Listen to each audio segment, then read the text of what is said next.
Well, the centrifuge brain project started in the 70s.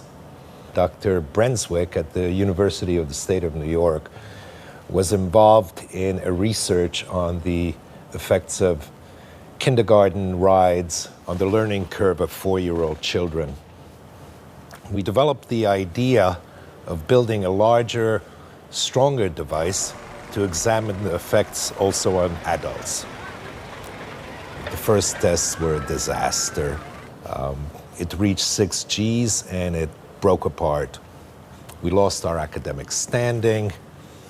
And then we had an idea. Matt's brother-in-law was on the board of a company that designed and manufactured amusement park rides. They had all the resources for us to continue our experiments. We designed our first real prototype, which was the Sphere-a-thon.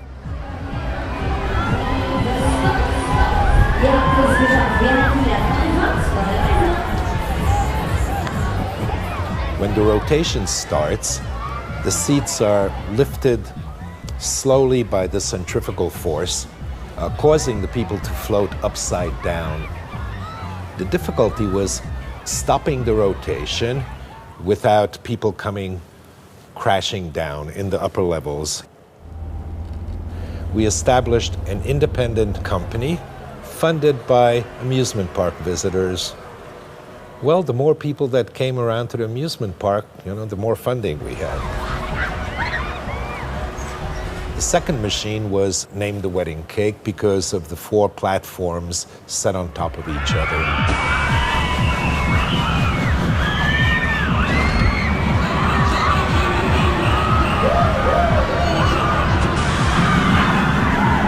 These machines provide total freedom, cutting all connection from the world you live in, communication, responsibility, weight.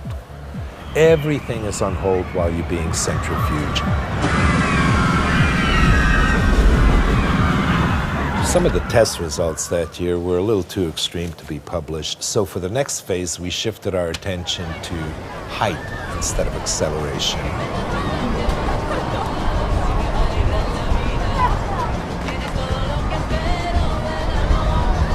Well, actually, the first day wasn't really planned out very well. Everybody wanted to get on, and not realizing that it was a 14-hour ride, some people fell asleep, missed their stops, and had another 14 hours, and you could imagine, the problems that entailed.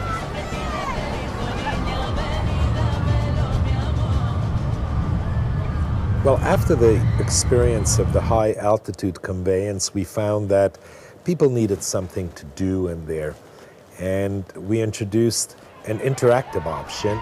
Each cabin was equipped with a button. This way they felt they had a little bit of control over the ride itself.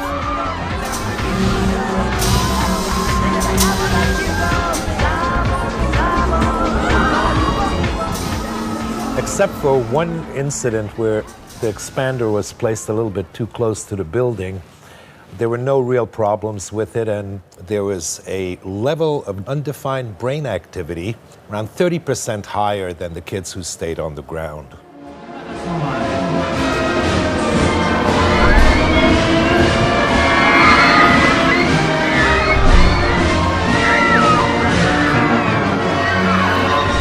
This contraption is the dandelion. It was designed to simulate the prenatal experience. For example, when a mother is walking, the baby would kind of move around.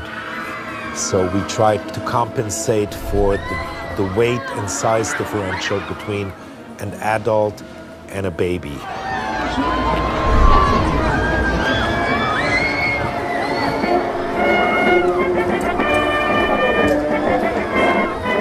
The concept behind this one was that the subject had no idea which track it was going to take. Unpredictability was an important aspect of our work.